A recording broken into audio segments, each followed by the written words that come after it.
Welcome back to our YouTube channel, Kirkiwan. ତ friends ନୂଆ job post ବାହାରିଛି ଯୋଉଥିରେ କି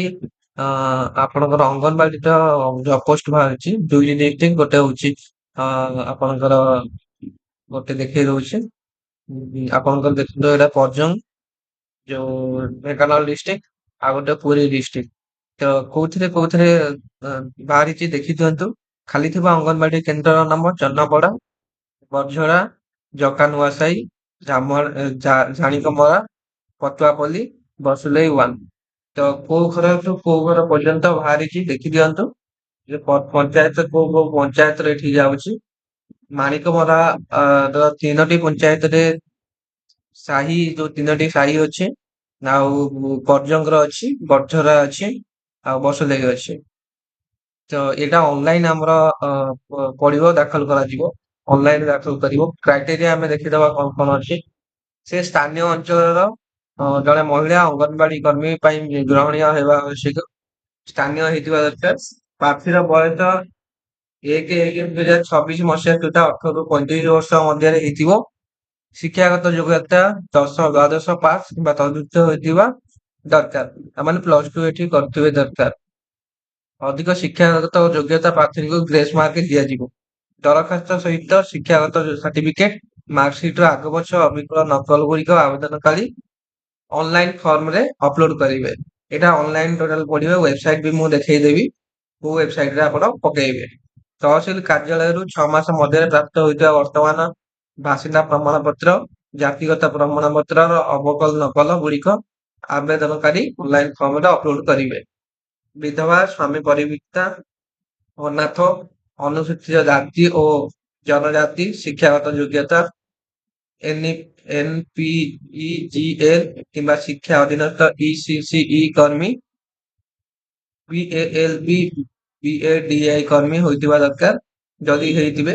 ଏହାର ପ୍ରମାଣପତ୍ର ଆବେଦନକାରୀ ନିଜେ ସ୍ୱାକ୍ଷର କରି ମାନେ ନିଜେ ସିଗ୍ନେଚର କରି ଅନଲାଇନ ଫର୍ମରେ ଅପଲୋଡ କରିବେ ତ ଏଥିରେ ଲେଖି ଦେଇଛନ୍ତି କେତେ କେତେ ଆଡିସନାଲ ପଏଣ୍ଟ ଯଦି ଆପଣ ସିଡ୍ୟୁଲ କାଷ୍ଟ ହେଇଥିବେ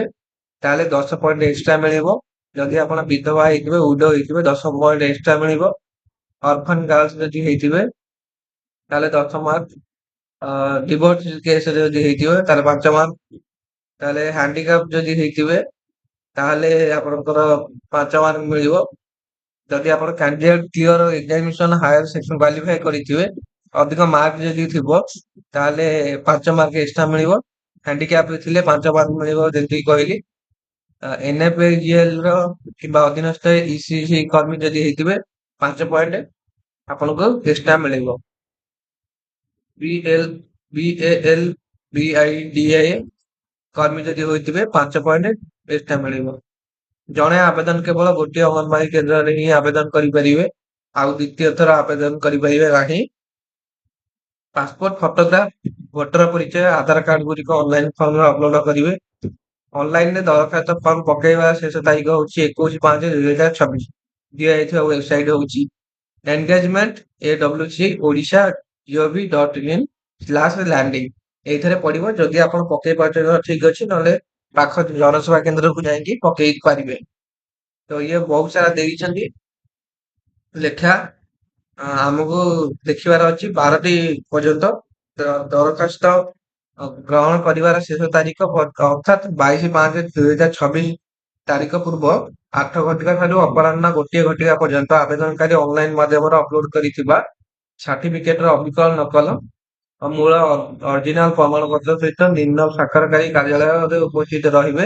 ଯାହାଦ୍ୱାରା ଚୟନ କମିଟି ଦ୍ୱାରା ମୂଳ ସାର୍ଟିଫିକେଟ ଯାଞ୍ଚ କରାଯାଇ ଏକ ତାଲିକା ପ୍ରସ୍ତୁତ କରାଯିବ ଉକ୍ତ ତାଲିକାରେ ସ୍ଥାୟୀ ବାସିନ୍ଦା ଶିକ୍ଷାଗତ ଯୋଗ୍ୟତା ଜାତିଗତ ପ୍ରମାଣପତ୍ର ଯଦି କିଛି ତ୍ରୁଟି ଥାଏ ତାହେଲେ ଯେକୌଣସି ବ୍ୟକ୍ତି ବା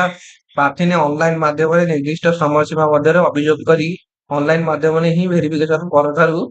7 ଦିନ ମଧ୍ୟରେ କରିପାରିବେ ଅର୍ଥାତ୍ 22/5/2026 ରୁ 29/5/2026 ପର୍ଯ୍ୟନ୍ତ ଅଭିଯୋଗ ଦାଖଲ କରିପାରିବେ ଚୟନ ପ୍ରକ୍ରିୟା ସମ୍ପୂର୍ଣ୍ଣ ଭାବେ ଓଡ଼ିଶା ସରକାରଙ୍କ ଅଙ୍ଗନବାଡି ଚୟନ ପ୍ରକ୍ରିୟାର ମାର୍ଗଦର୍ଶିକା ଅନୁଯାୟୀ କରାଯିବ ଅସମ୍ପୂର୍ଣ୍ଣ ତଥା ଆବଶ୍ୟକ ପ୍ରମାଣପତ୍ର ଅପଲୋଡ ହୋଇନଥିଲେ ଦରଖାସ୍ତ ନାକଚ କରାଯିବ ତାମାନେ କ୍ୟାନସଲ କରିଦେବେ ଯଦି ଡକୁମେଣ୍ଟ ଠିକ ନଥିବ ଯୋଉ ଡକୁମେଣ୍ଟ କରିଛନ୍ତି ମାଗିଛନ୍ତି ସବୁ ପ୍ରକାର ଡକ୍ୟୁମେଣ୍ଟ ମଗା ହେଇଛି। ଯଦି ସେଇ ଯୋଉ ଡକ୍ୟୁମେଣ୍ଟ ନଥିବ ଯଦି ଠିକ ତାହେଲେ କ୍ୟାନସଲ କରିଦେବେ।